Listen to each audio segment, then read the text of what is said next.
This machine is the hammer strength Isolateral front pull down. This machine works the latissimus dorsi, or lats as some people like to call it. Bit of work through the middle upper back of the rhomboid mid and lower trapezius as well. The starting position for this machine puts the latissimus dorsi under a significant pre-stretch, which is great for taking it through a full range of motion. You also heard me mention the word isolateral before. Isolateral, that means that there is two loading points on the machine and that the lever arms work independently of each other. If we think about the real world and this sort of action is the sort of action that we use to try and pull ourselves up onto a platform or a boat, or in a sporting situation, trying to pull somebody down towards us. The isolateral action helps us to take this to another level because we can use a single hand action, and by using a single hand action, what happens is it then starts to make us do more work through the muscles that stabilize our spine laterally. It also gives us rotational force in pulling movements as well.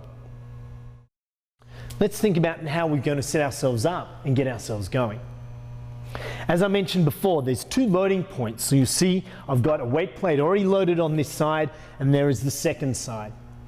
Make sure that you've got the same weight on each side if this is what you desire. Now seat height.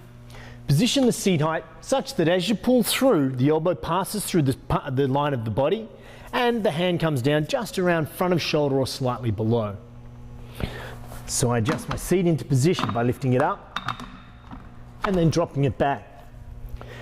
Make sure that the knee pad is slightly elevated. We take hold of the handles in a reverse grip position. Coming in underneath, I sit down and then use my knees pressing against the knee pad so it slides down and locks me in position. My chin is up, my chest is high, and my stomach's braced. My shoulders come down out of my ears as my elbows drive down towards the side of my torso. Controlling back up to top range of motion.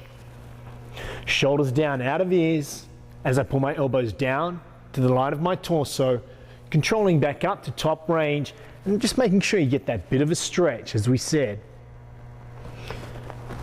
Repeat the action for the desired number of repetitions. We mentioned the isolateral concept. This one I've used so far has been using two hands. That helps us balance out any strength difference from one side to the other. As I mentioned, you can use a single hand action. When using a single hand action, placing the hand across the stomach, reminding you to switch on those core muscles. Still getting the pre-stretch. Once again, getting the shoulder down, pulling the elbow through to the line of the torso and controlling back up. Getting the pre-stretch, shoulder down, elbow to the line of the torso and controlling back up. This helps develop the strength of those lateral stabilizers of our spine, as well as our core muscles and the muscles that help us produce rotational pulling movements. We can also, with the two loading points, work through an alternating action. Same thing, the chin is up, the chest is high. With this one, we pull through a single arm action and then alternate from side to side.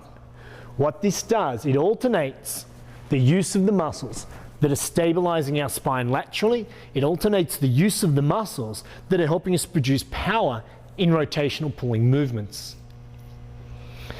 Some of the common mistakes that you'll see when people use this machine. You'll see people and they'll forget to engage their back. They'll just pull through with the biceps and the shoulders will stay up around the ears.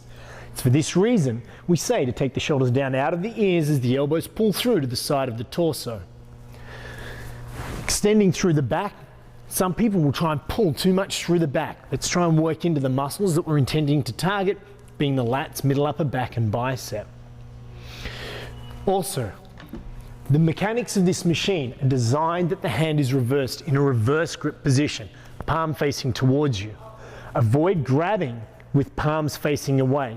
This is not the correct biomechanics for the machine. Finally, when using a single hand action on this machine, be very conscious of trying to keep that body symmetrical.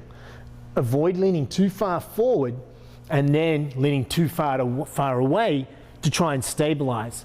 You want to stabilize yourself by using the muscles around the spine and around the core abdominal region so that you're keeping yourself in the correct posture. If you want to design a balanced program, you may consider using the hammer strength super incline.